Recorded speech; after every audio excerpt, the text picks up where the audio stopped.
Alright, hey, hi, and everybody, this is Pika here, and I'm here to present to you a surprise on my part. Let me explain some things here. First off, I sound a little bit different. It's because basically I'm recovering from a cold I got over the weekend. Basically, and I think I got it Sunday, which was a bad time because basically, my audio driver somehow got corrupted. I don't know how, and basically I couldn't figure out what the fuck to do, so we called HP and they told us, oh, you have to do a fucking reset, and I'm like, god damn it. So basically I had to buy an external hard drive and transfer all the files I have, including basically everything, like Katawa Shoujo, Chaos Head, Pokemon, and blah blah blah blah blah, all the other stuff, on the external hard drive, and then I had my computer reset, and then, but that was really stressful, considering. But basically unfortunately what happened is that, I guess I didn't get the save files, because I thought they would be in the folders of the visual novels themselves. So yeah, I had to basically replay Katawa Shoujo from the start, but the good thing is that I had skip mode enabled and I could play it. But unfortunately, Chaos Head might be put on hold for a while because for some odd reason it's not working.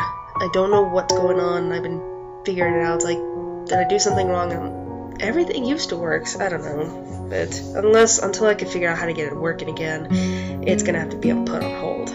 But enough talking, let's get started. Like, just see, like, March 7th. Alright, yeah, I had to skip a little bit of text. Do I have text history? Yep, alright. Alright, my morning alarm goes off and I flail about uselessly for a while until I remember that I decided to give morning runs after another shot. I don't know if this was my greatest idea, but I'm determined to keep going. Alright, that's where I stopped. But yeah, I'm still a little bit sick. Oh, God, I'm forgetting a bunch of shit.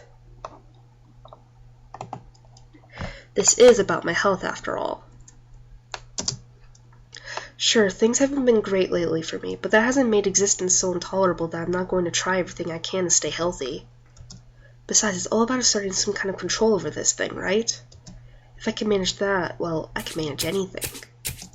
At least that's what I keep telling myself. Once again, it would appear that I'm not alone in my run. Alright, but again, I'm still recovering from a cold, so if the voices sound a little bit different, I'm still stuffed up, so. Emi has apparently been here for some time. It looks like she's already worked up a good sweat. Just when the hell did she come down here anyway? Oh, it's you! I'm surprised to see you again! Why is that? Well, not many people actually manage to come back for a second try. She frowned, seemingly annoyed by a passing thought. Like the rest of the track team, for instance. God. Still, it was only supposed to be on a volunteer basis, so it's not that big of a shock. And I guess it's pretty early in the morning. A shrug, and suddenly it appears that she's forgotten what she was talking about. The frown disappears entirely, and she seems to snap back to her previous train of thought. So, come on then! What? You're here already then, right? Well, yes. So come on! I find myself suddenly grabbed and yanked onto the track. Things seem to be set on mirroring yesterday's run. That is, I seem to be struggling while Emi moves with an effortlessness that I find enviable. It's incredibly bothersome to be so easily worn out. I know I should be patient and work toward things gradually, but it's difficult to stay positive about this. We round the track and start on our second lap. Emi seems to have grown impatient keeping pace with me and begins to pull away. This is where I gave out yesterday. Will I be able to do more? Shit. And of course, consulting my handy-dandy guide.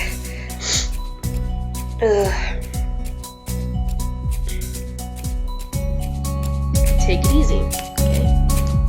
Man, it just sucks that I don't have that nice little color border.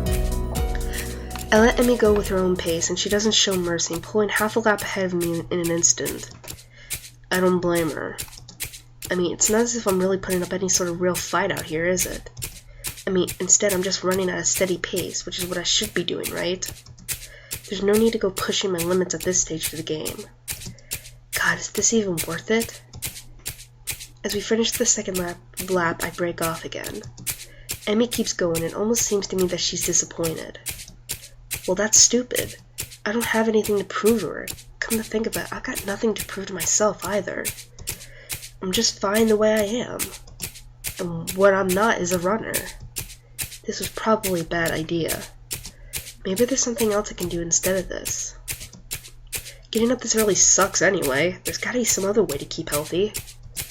Walking maybe. Nice afternoon walks. Brisk pace. Yeah, that sounds good. Running isn't for me. Oh, wait until I get you on Emi's path, bastard. I wave to Emi and head back to my room. I'll think of something else later. Back in my room, the first thing I see is the familiar row of medication bottles lined up on the top of my dresser, and it makes me depressed as usual. It's annoying. I thought I was okay. I thought I had made my peace with this thing, gotten over it. But what I really did? I allowed myself to forget that I have a problem. Being here really reminds me of the reality, and trying to fight against it just hurts. Reflecting on it is only going to do so much. I've done this before, for months. It seems like it's time to get over it. If I allow myself to forget that my life is definitely not going to be as long as those of others, I won't get anywhere. My life may be different from others, but it is a life in progress. That is how I'll rationalize it. I down the usual handful of pills, trying to push the sudden dreary feeling out of my head. Then I prepare to head out to class early as usual. Oh, goddammit. As I step into the hallway, I notice Kenji coming around the hallway corner, stealthily making his way over to his own room with a large bag. As he sneaks past me, soundlessly like a ninja hiding in plain sight, I call out to him. Hey. Oh god, how am I gonna do his voice when I'm stuffed up? He jumps at the sound of my voice. Oh hey man, I didn't notice you there, I'm really tired. I think it's more like he didn't see me, but that's not the issue. Where have you been this early? Shopping? Nah, I wasn't shopping. Sometimes I have to visit the math teacher. Yeah, I figured it would be a good idea to find out when the next exam is, since he tells you in advance if you want. So then, what's in the bag? God, my voice cracked. Is it possible for girls to have voice cracks? I thought I'd go shopping while I was outside. I need supplies to continue the fight against the vast feminist conspiracy. God, his voice got deep. It may be a bad... Again, this is why I wanted to go to Chaos Head first, but god damn it, why didn't you work? I thought you didn't go outside. I wear a hat now. That doesn't make much of a difference. I decided to not point out that he's not wearing a hat. Yeah, okay, I didn't notice that until he just said it. An awkward silence settles between us, and then Kenji breaks it by pushing his door open slowly, releasing a creaking sound into the air that only makes the moment seem more awkward. He sets the bag down inside his room and then closes the door.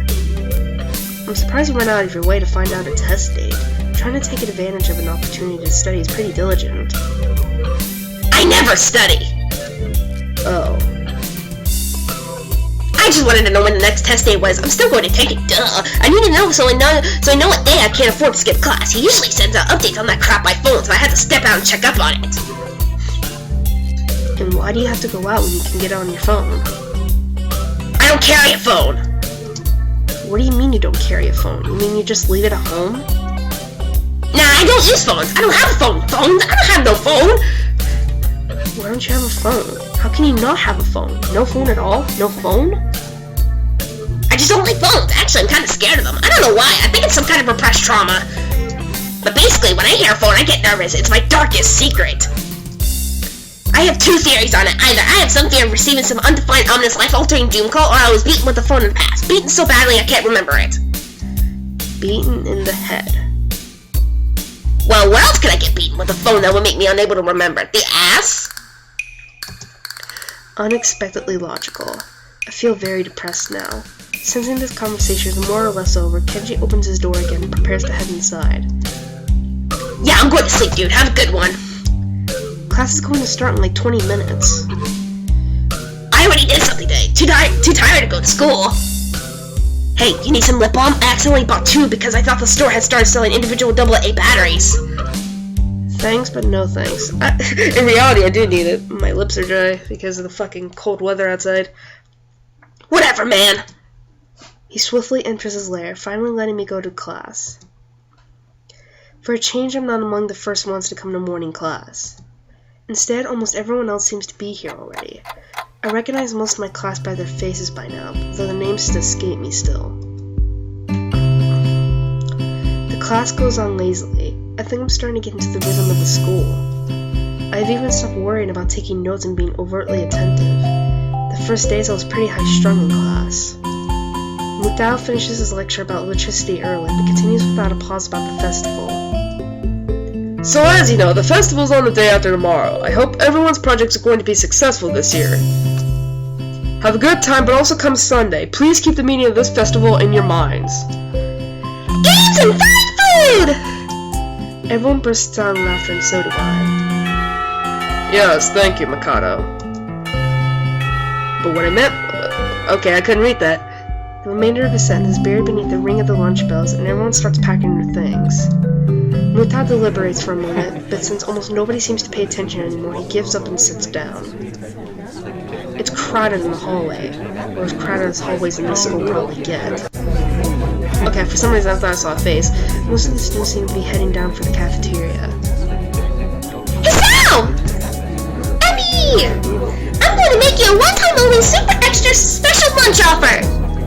Emi's homemade lunch boxes and the privilege of enjoying them in private with 2 bombshell beauties! Her overly flirtatious sales pitch echoes in the hallway, a remarkable feat since it's full of people. Emi strikes a very confident-looking pose, as though as an attempt to one-up her own ridiculousness, puffing her very modest chest and making the V for victory sign with her hand. Sounds delicious. To what do I owe this honor of being invited? You stood there looking really lost and sad, so I thought you could use some company! That is probably the most depressing reason imaginable. So how about it? You're probably really lonely and would eat that awful cafeteria food all alone otherwise. I'm kidding! Sure, I'll have your lunch offer. With pleasure. Let's go to the roof! The roof? Why the roof? Because that's where we eat lunch! And if I don't get up there, then she'll probably wander off and then I just know she'll go hungry because she never packs a lunch for herself. Who will? Come with me! Without answering my question or waiting for a response, she grabs me by the arm and drags me through the hallways. I attempt to make conversation on my way. Why do you have an extra lunch? Emi smiles guiltily. Actually, it's yesterday's lunch. I slipped in on a run at lunch and forgot to eat it. Huh. The stairway to the roof is a little dilapidated, but it's clearly been used recently. At the top of the stairs is a door, complete with a messing padlock. I wonder who the intrepid individual was that removed the lock. Emi shoves the door open and steps beaming into the sunlight. Hi, Rin. I know who that's her. Suddenly a tall, dark stranger appears out of nowhere, standing imposingly in front of us. Emi flinches back, almost falling back down the stairs. Ah! Hello. Yikes, you scared me, Rin! Wait, isn't she... Hello. Noticing that Rin is speaking to me, Emi looks curiously at me. You two know each other? I look confusedly at Emi. She's that friend of yours? Rin has turned to gaze towards the clouds drifting above the school. I didn't know you knew this person, Emi. The awkward silence lasts only for a few seconds until Emi lets out a tiny giggle, shrugging the coincidence off. I invited him out for lunch. If you know him, that's just better. Oh, does this mean I don't get food? Or did you invite him for lunch without the lunch? Neither. I have food for free. Nice thinking. They walk to the other end of the room while I stay at the clock tower for a while, taking in the atmosphere. There's nobody else but us here. I guess the roof's not as popular as it is in the other schools. A few rundown benches and tables are scattered around the edges, perhaps in an attempt to make the rooftop look less desolate. The small pebbles covering the roof rattle beneath our feet. I peek through the chain link fence to take a look at the school grounds and beyond. Students are strolling in pairs and groups around the quadrangle and at the cafeteria. A few delivery trucks are driving past the school towards the convenience store nearby. Somewhere a watchdog barks at a passerby. Somehow when I look towards the town center, the small town feel strikes me very strongly, almost palpably. The hectic lifestyle of big metropolises seems so far away and foreign here. Nobody has to run to catch a bus like their life depended on it, or get their senses overloaded by the neon lights and traffic jams. I feel surprisingly optimistic about this new life of mine, looking at my new hometown, even if it's going to be mine for only one short year. Finding out about my illness and having to move away from home all came so suddenly, I haven't had time to think how I feel about it. When I step out of the shadow of the clock tower to the open, I feel warmth touching my back. The sun shines from a particularly clear cerulean sky. A cool breeze sweeping over the rooftop makes me shiver, but only briefly. The wind carries the scent of trees and flowers, not smog and car exhaust like it used to just a few weeks ago. Emi settles on a bench with Rin in tow and produces one big and two small lunch boxes from her bag. Come on, Sal, what are you waiting for? She's beckoning me to join them, making room on the already small bench. I see myself on the corner of the bench to take as little space as possible. It's pretty cramped, but somehow all three of us fit on it. Impressive view.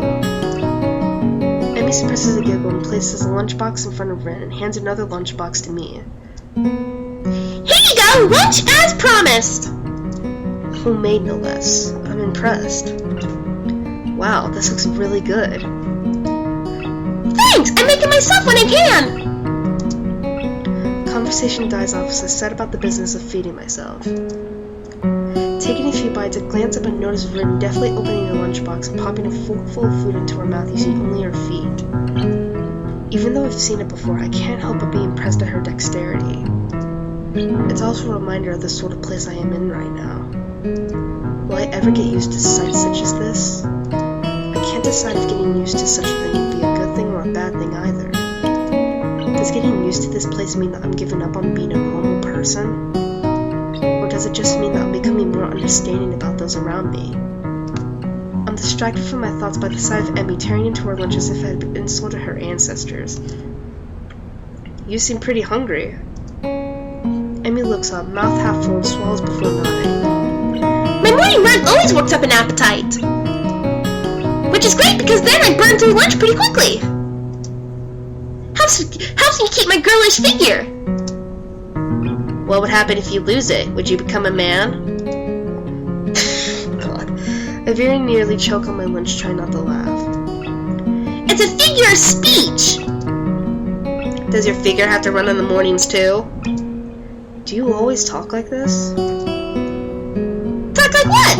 Like what? I think that answers my question.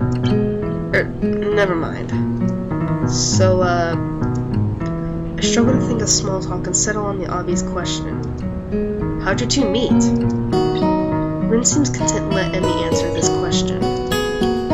Someone in the housing department thought that we complement each other well, so we were assigned rooms next to one another. Complement each other? Like shoes in a suit? Oh wait, like shoes in a suit? Huh? Emi giggles at my confusion. Put us together, we've got all rooms, get it? Rin's got legs, Emi's got arms. God. So I started helping Rin get ready in the mornings, and that was that. I mean, you can't help someone get dressed every morning and not get along. I see. Rin chooses this moment to interject. I have trouble with shirts. Right, that seems fairly obvious. Really? Kind of? This isn't helping, but at least Emi seems to find the whole thing funny.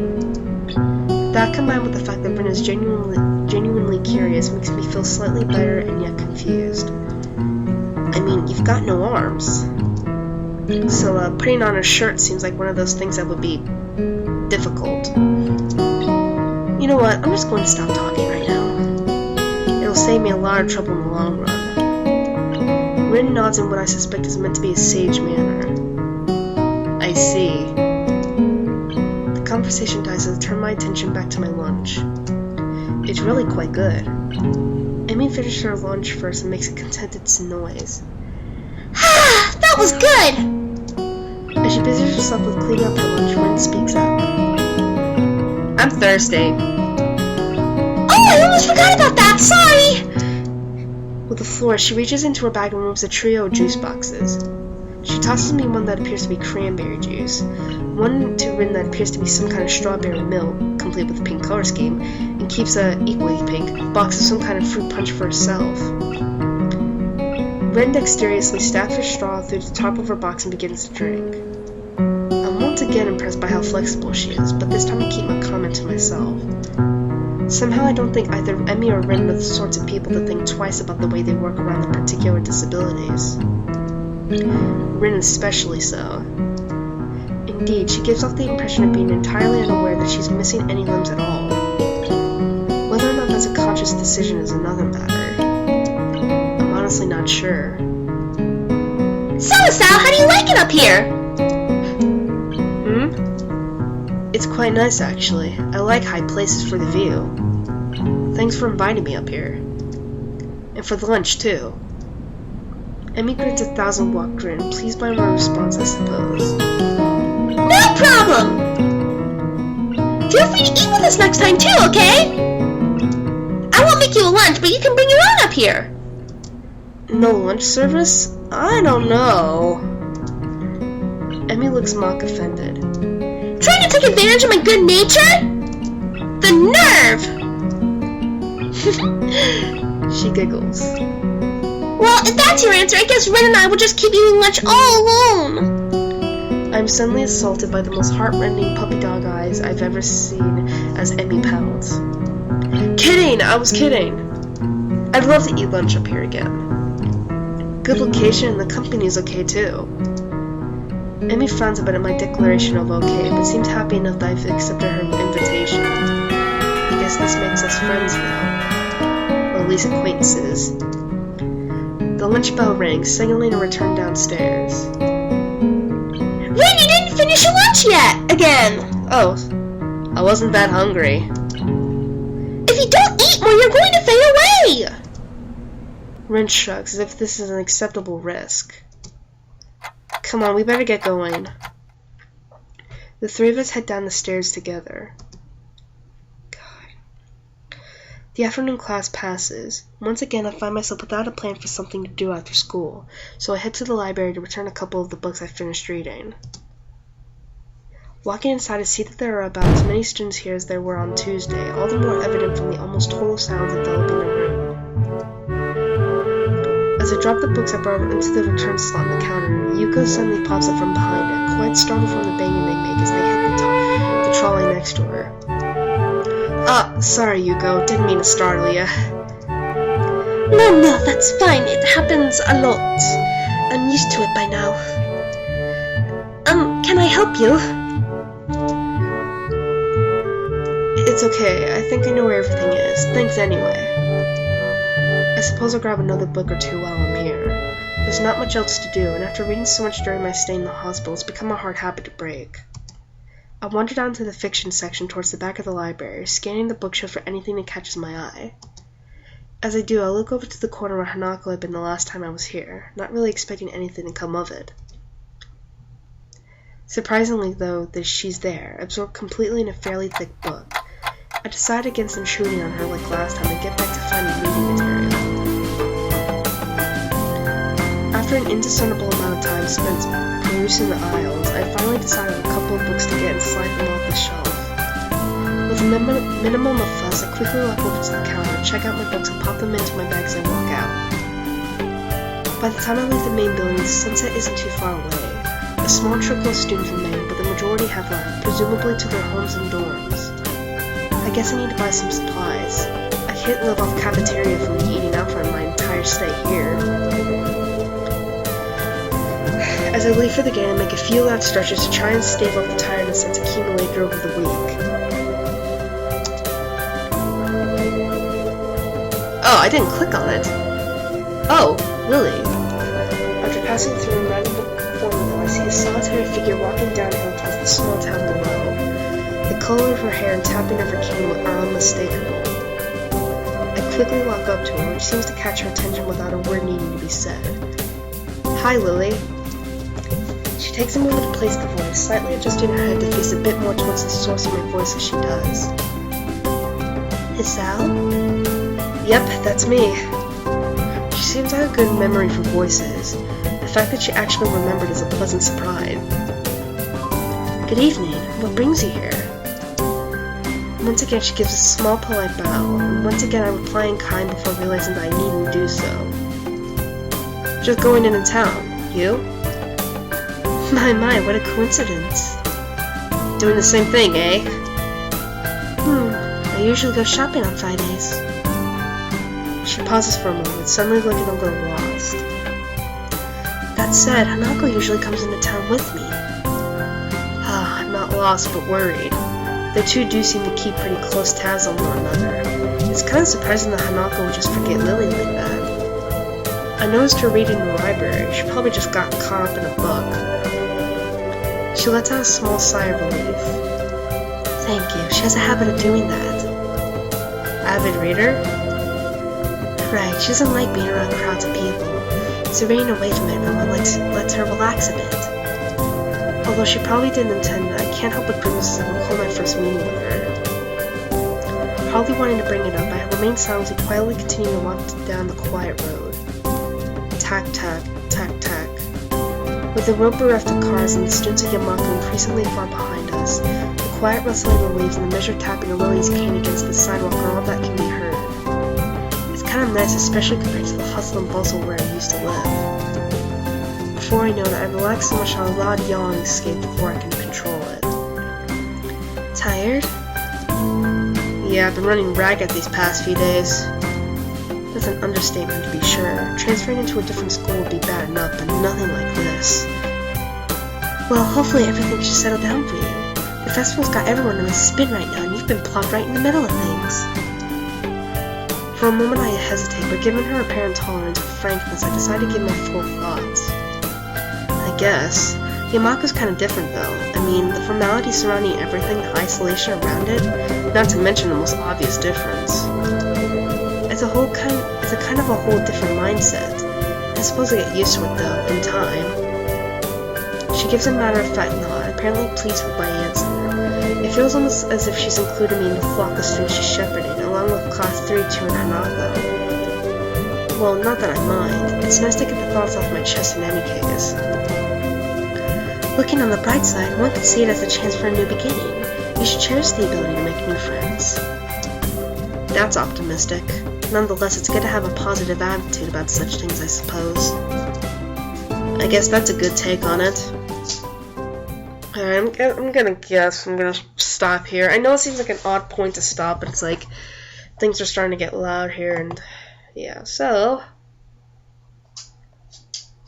actually, wait a minute. 6:28. Alright, so 20 minutes. I'm just getting back into this, so that's a good idea to stop.